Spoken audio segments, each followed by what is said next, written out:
Hello and welcome to KAUST Live. We're talking this week about research related to water. And here to speak with us is the Associate Director of the Water Desalination and Reuse Center, Professor Matthew McCabe. Professor, thank you for joining us. Thank you for the invitation, Nicholas. So talk to us from a mile-high perspective about some of the research that's happening at the center. Right. So the Water Desalination and Reuse Center consists of around 10 faculty that have expertise across a range of domains in the water science and engineering area. So in order to bring that range of expertise to bear on challenges of particular interest to the kingdom, but internationally as well, we've developed 3 flagship projects that we've really trying to harness the expertise of that group. Those flagships consist of greener desalination, which is really about trying to improve the energy efficiency and environmental sustainability of desalination in the kingdom. We have one on water recovery and reuse, so it's basically a waste to resource application. And that really involves trying to optimise the wastewater streams that would normally just be discharged into the ocean and extract nutrients, minerals, and obviously fresh water from those for obviously a more sustainable application of water in the kingdom. And finally, we have a topic on water security. And that really is about the management and sustainability of water systems within the kingdom. So talk a little bit about the first one then. Get at sustainability. How are researchers trying to find ways to make potable water production more sustainable? Right. So the greener desalination theme, as you know, Saudi Arabia is the largest producer of desalinated water globally. And that comes at an incredible energy cost.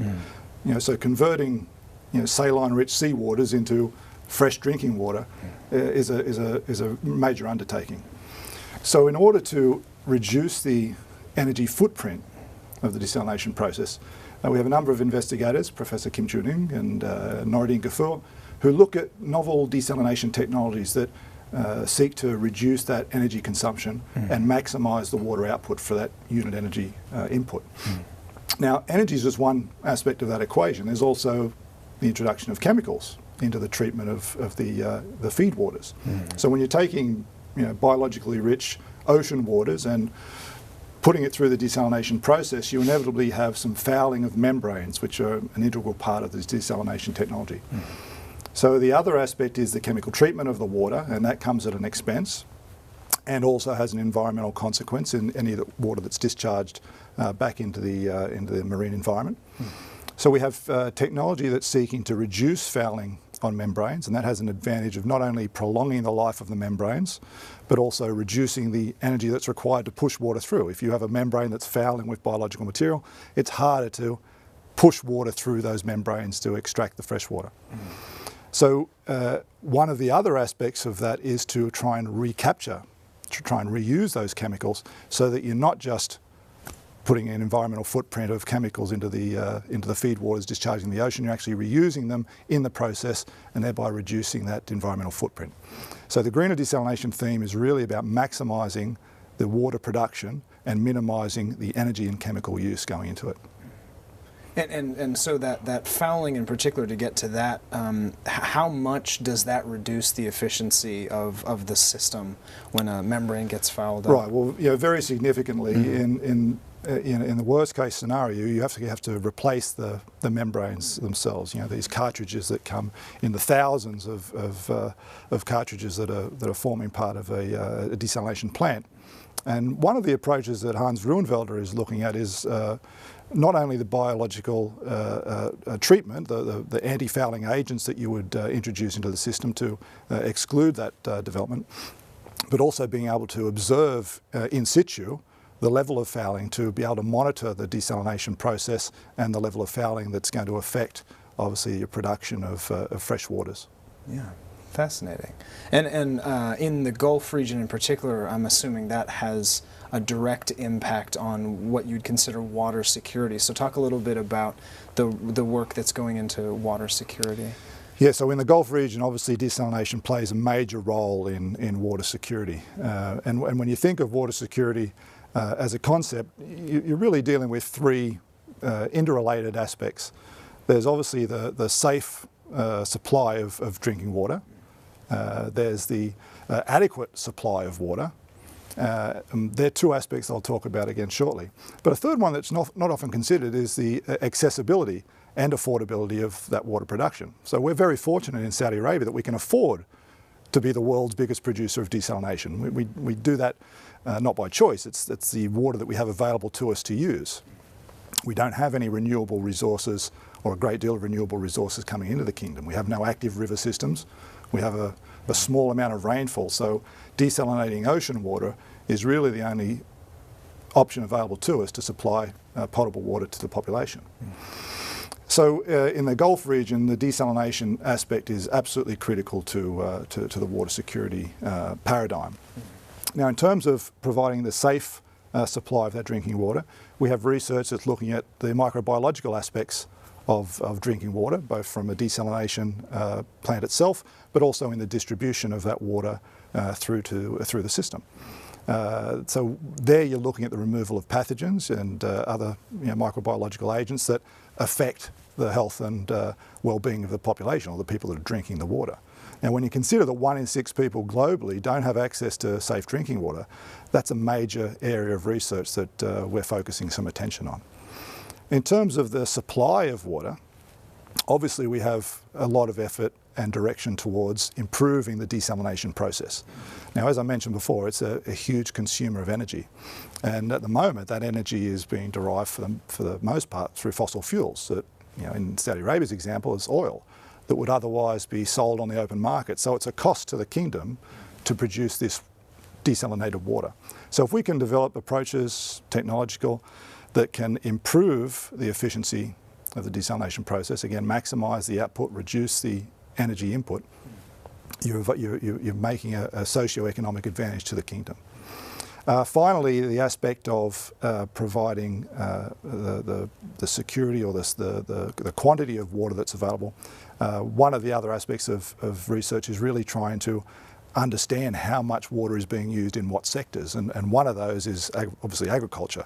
So I spend quite a lot of time and effort trying to quantify the water used in agriculture so we can actually better manage the water resources that we have available. I've seen as much as 80% of the kingdom's water supply quoted as use levels. Do we have that generally correct? And what does that mean then for water security for humans needing a drink and livestock and anything else? Yeah, so it's a really, really important aspect of the Middle Eastern equation when it comes to water security, and Saudi Arabia in particular. They consume a huge amount of water for agricultural production. Even though we import a lot of food in this region, we're still producing a lot of food as well. And all of that food production requires water. You can't have food security without water security. So the 80% figure is probably actually a little bit higher. It's more 85 or 90 in some instances. But this is a global problem. Globally, around 2/3 of all of the fresh water we have available goes to some form of agriculture. So this is an issue of global importance and global relevance. And we talk about water security, it's probably one of the major challenges facing us in the 21st century. So understanding how much water is being used in agriculture, how we can do that more efficiently, more effectively, it's absolutely a key element of the activity being undertaken within the centre, and obviously has national and international relevance. So that brings us to then one of the other things that are going to help with security is reuse. Right. But that seems like a scary topic at times to talk about. How do you get people interested in reuse, and what research is moving in that direction in terms of reusing water? Yeah. So water reuse is one of those topics that's, as you say, it's a little bit of concern in the general population, probably because of an apprehension or misunderstanding of it. All water is reused, as you know. We have a hydrological cycle. It's the ultimate reuser. We don't have any more water today than we did yesterday, than we did 1,000 years ago. We're not creating more, we're not losing more. So all water is essentially recycled. Now, when we talk about water reuse, it's really probably focusing on the domestic, the municipal or industrial sources of water that are otherwise discharged principally into the ocean. So what we want to avoid is the discharge of polluted waters into the ocean, but also the discharge of water that could otherwise be used for other applications, not necessarily just drinking water, but for application in industry and agriculture. So technologies exist already to take effluent from domestic and municipal supplies and turn it into drinking water. Countries do this. Singapore is one of the world leaders in this technology. There are parts of Australia that also operate this in times of drought. We're in a perpetual drought here. So we should be maximising the amount of water that we reuse. I already mentioned before, we don't have a great source of renewable water supply. We don't have an active river system, one of the few countries in the world that doesn't have an active river. We don't have a lot of rainfall. So where are we getting all that water to drive the agricultural production? It's from groundwater. And these are thousands of years old. This is an unsustainable, unreplenishable source of water that's being used at a dramatic rate. So our research in water reuse is seeking not only to recover the water, and this is work principally being driven by Professor Saikali and Professor Pei Hong, who look at, again, not just the extraction of fresh water from there, but also nutrients and minerals, other valuable components from those wastewater streams that can be reused and recycled. And energy features is one of those. So Professor Saikali is looking to make it an energy neutral or an energy positive process. Rather than putting energy into the extraction of these materials, you can actually get energy from it. And Professor Hong is really looking at the microbiological safety. So that gets back to that water security aspect, the ability to have a safe, an adequate water supply, a safe and sufficient water supply for drinking or for other purposes. So the issue that people get scared about is the idea of drinking wastewater. We're doing it. We're doing it anyway at some form. All the water is recycled. It's just a matter of timescales. And we're engineering processes to accelerate those timescales to make it safe and secure. At a more personal level, you do research into agriculture in particular. Talk a little bit about some of the technologies. I know that you've used, kind of famously, drone technology. Right. So talk a little bit about how you're incorporating that into your research. Yeah, so my entire research career was really around the quantification of hydrological variables, how much water we have and where. And before I came to KAUST, I was doing that at much larger scales. I was doing it at global scales, trying to do global water balances. And principally we'd use satellites, and these are large-scale systems that map the world on a daily scale, but at resolutions in the kilometres. Within those last 5 years, typically around the time that I came to KAUST, there was a real shift in the technology that was available to us. So previously there's been a great trade-off between how finely you could observe the Earth and how often. So you could see the Earth in pretty fine detail, maybe 30 metres, 100 metres sort of resolution, but only every 1 or 2 weeks. Within the last few years, there's been a paradigm shift with the launch of these CubeSats and at the local scale drones, and the advance of that technology has really enabled for the first time very high resolution retrieval, either at a daily scale in the case of CubeSats or as an as-needed basis with UAVs. And what this has allowed us to do is take the water management and water assessment research questions that we were seeking to address at large scales, at national scales, and bring them down to field scales.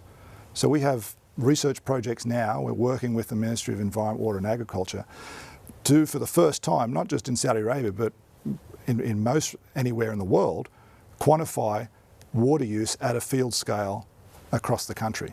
So this is a technology that's not just enabled by the instrumentation and the advances in satellite and drone-based applications, but also computational power.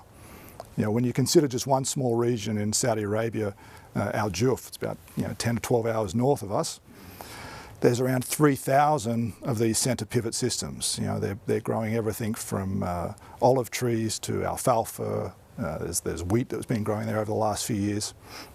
So an incredibly huge volume of water that's going into this production, but with little in the way of management or monitoring of that going on. So our technology, our research, is for the first time bringing to bear the capacity to observe in almost near real time how much is being used where and at the field scale, being able to identify, are we overwatering, are we underwatering, are there plants that are stressed, can we manage and optimise that delivery of water systems as opposed to just drenching it in a centre pivot sort of irrigation approach.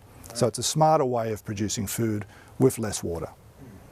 And does this start to get at, I guess, what people sometimes call the water, food, energy nexus? I feel like you're hunting around all of these things. Talk a little bit about that from a meta perspective. Yeah, so I like to think about food security in the box of water security, because that's the area that I'm coming from. But my simplistic perspective of that is you can't have food security without water security, and the centre's focus is really around addressing those challenges of water security. But having said that, we also need food, and with a growing population, you look at another 2 billion people by 2050, you see estimates of doubling of the food that's required because of the changing demographic of our diets. We have a shift towards, as countries develop, as they become richer, their diet changes, so they shift towards more meat. And meat production is the principal user of water in agriculture. You grow the grass that feed the cattle, and those cattle are around for a couple of years and they consume a huge volume of water. It's this virtual water trade. So the food and water security issues are intimately interrelated. And KAUST has offered a unique opportunity to explore that challenge, because we not only have a centre for water desalination and reuse, we have a centre for desert agriculture. So we've been working with colleagues in the Centre for Desert Agriculture, Mark Tester in particular, to bridge these gaps. And one of the projects that we're looking at is the application of impaired quality water. So this is partially desalinated water, which would have a lower energy cost to get out water of quality that's suitable for agriculture but not necessarily suitable for drinking, and applying that in an irrigated setting. Mark comes into play by looking and developing and adapting plants that can survive or that can thrive in those impaired water quality conditions. So it's really a unique merging of skill sets that have allowed us to develop this project. And when I look at the colleagues and other activities happening internationally, this is one of the unique places where we've been able to do that. So we've been working with Mark on introducing UAVs to not only look at the health of the plants in real time, what of the thousands of plants that he's putting out there to identify which perform better under these stress conditions. Can we establish which of those plants are doing well, but also look at other factors of health, looking at the water use, looking at the chlorophyll content, the nutrient uptake, and that's all being enabled by UAVs. It's allowing this large-scale production, the stepping out of the lab and the greenhouse into the field, and being able to bring the similar tools to bear that support his research, but also really drive some of my own. Yeah, and that's not all happening just in the visible spectrum. I understand you're doing research and looking at other spectra as well. Talk a little bit about that. Yes, absolutely. So when we talk about the visible spectrum, we're really thinking about what we see, the red, green, and blue. And I can tell you a lot about the health and condition. You can look at a plant and determine whether it's healthy or not, but usually by the time you detect that it's not healthy, it's too late. The plant's gone. There are other portions of the electromagnetic spectrum, the near-infrared, that tell you something more about the health and condition of the plant, and maybe tell you something earlier about how it's performing, so that you can actually take remedial action. So we look across the spectrum from the visible to the near-infrared and the red edge, but we also look at the thermal part of the spectrum. So we all emit thermal energy. We have any body above absolute zero emits some sort of thermal radiation. So when we can direct our thermal sensors to plants, we can look to see, are they heat stressed? Are they evaporating? Are they transpiring well? Are they performing as expected under the conditions that they're in? And that's something that we can't see. So we're bringing to bear technologies outside of our observation range to give us insight into the plant health and condition. Now, one of those is not just on grossly estimating the health and condition of the plant, but actually looking at particular components of the plant itself, chlorophyll content. That tells you something about the nitrogen status potentially of the soil. So we can look in these other portions of the spectrum to get detail on plant vigor, plant condition, and plant health. Fascinating. I understand KAUST is going on the road a little bit. One of the stops is at the International World Water Congress. Talk a little bit about what people are going to experience from KAUST when they're there. So the IWA is quite a unique conference for us to be attending, specifically because it's a coalition of research and industry and government. So that's quite unusual for most of the academic conferences that we would go to, which are just talking to other academics. So this gives us an opportunity to not only engage with researchers from around the world. There's 6,000 participants at this conference from 100 different countries, across the spectrum, as I said, of academia, industry, water managers, water professionals, but also government. So we can showcase our research on this international forum, get feedback on it, but also link with the potential users of that technology. So it really provides a neat aspect of translational research, that we can take the activities that we've been working on in an academic setting and look to apply them in a real world setting. So it's, as I said, a wonderful forum where these three communities get together, which is quite a unique opportunity compared to the standard academic conference. Thank you, Professor McCabe. And thank you to all of you for joining us. Make sure to come back at 4 p.m. every Wednesday as we explore the science and the people that make KAUST unique. Also, remember to share, comment, and like on all of the KAUST social channels. And from all of us here at KAUST, thanks for joining us.